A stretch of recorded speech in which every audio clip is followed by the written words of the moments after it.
CM Chandrababu అధ్యక్షతన AP cabinet సమావేశమైంది. మహిళలకు ఉచిత బస్సు ప్రయాణంతో పాటుగా గ్రామీణ ప్రాంతాల్లో అన్నా క్యాంటీన్ ఏర్పాటుపై కూడా చర్చించనున్నారు.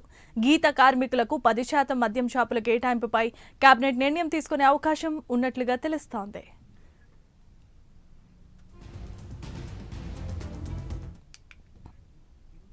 రైట్, ఇక ఇదే అంశానికి సంబంధించి మరిన్ని అప్డేట్స్ ను మా ప్రతినిధి శ్రీనివాస్ అందిస్తారు. శ్రీనివాస్,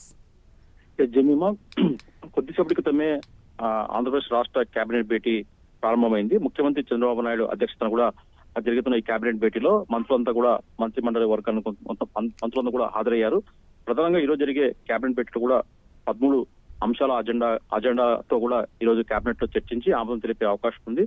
ప్రధానంగా ఇందులో ఏదైతే రాష్ట్రంలో ధాన్యం సేకరణ చెల్లింపుల కొరకు ఏపీ మార్కెట్ దాదాపు 700 కోట్ల రూపాయల వరకు రుణం తీసుకోవాలని చెప్పేసి కూడా భావిస్తుంది. దీనికి సంబంధించి కూడా ఈ రోజు కేబినెట్ భేటీలో ఏదైతే మార్కెట్ కు 700 కోట్ల రుణం తీసుకునేందుకు కూడా అనుమతి పైన చర్చించి దానికి కేబినెట్ ఆమోదం తెలిపే అవకాశం ఉంటుంది. అలాగే రాష్ట్ర వ్యాప్తంగా 62 అసెంబ్లీ నియోజకవర్గాల్లో కొత్తగా 62 అన్నా క్యాంటీన్లను కూడా ఏర్పాటు చేయాలని చెప్పి కూడా ప్రభుత్వం భావిస్తుంది. దీనిపైన కూడా కేబినెట్ ఈ రోజు ఆమోదం తెలిపే అవకాశం ఉంటుంది.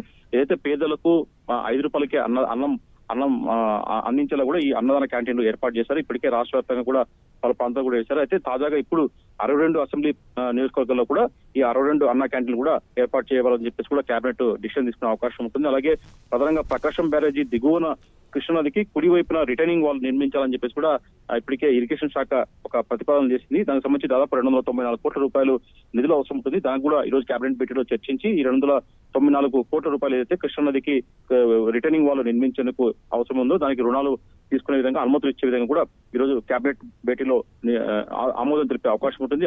అలాగే రాష్ట్ర వ్యాప్తంగా చెప్పాలంటే ఒక విధంగా పేద మధ్యతరగతి వర్గాలకు ఒక శుభవార్త అని చెప్పుకోవచ్చు. అందరికీ ఇల్లు అనే ఒక పథకాన్ని కూడా ప్రభుత్వం తేవాలని చెప్పి చూస్తుంది. ఇందులో భాగంగా గ్రామీణ ప్రాంతాల్లో ఇల్లు లేని వాళ్ళకి కూడా 3 సెంట్ల స్థలము, అలాగే పట్టణ ప్రాంతాల్లో అర్బన్ ప్రాంతాల్లో కూడా 2 సెంట్ల భూమిని అంటే ఇంటి స్థలం ఇచ్చే విధంగా పట్టాలు తెచ్చేందుకు కూడా విధి విధానాలు చేయాలని చెప్పేసి కూడా ఈ రోజు కేబినెట్ లో చర్చించి దానికి ఆమోదం తెలిపే అవకాశం ఉంటుంది. దాని తర్వాత సంబంధించి కూడా కొద్దిగా ఏదైతే పరిశ్రమల స్థాపనకు కావాల్సిన ఏదైతే ముందుకు వస్తున్నారో వాళ్ళకు అనుమతులు కావచ్చు, అలాగే వాళ్ళకి కావాల్సిన మౌలిక వసతులు, అలాగే వాళ్ళకి కావాల్సిన భూములు ఇచ్చేందుకు కూడా ఈ రోజు కేబినెట్ భేటీలో చర్చించి నిర్ణయం తీసుకునే అవకాశం ఉంటుంది. అలాగే దావోస్ పర్యటనకు సంబంధించి కూడా ఈ రోజు కేబినెట్ లో మంత్రిమండలితో కూడా సీఎం చంద్రబాబు నాయుడు చర్చించే అవకాశం ఉంటుంది. అలాగే మంత్రుల పనితీరు, ఎమ్మెల్యేల పనితీరు పైన కూడా కేబినెట్ తర్వాత కూడా వాళ్ళతో చర్చించి వాళ్ళకు దిశ చేసే అవకాశం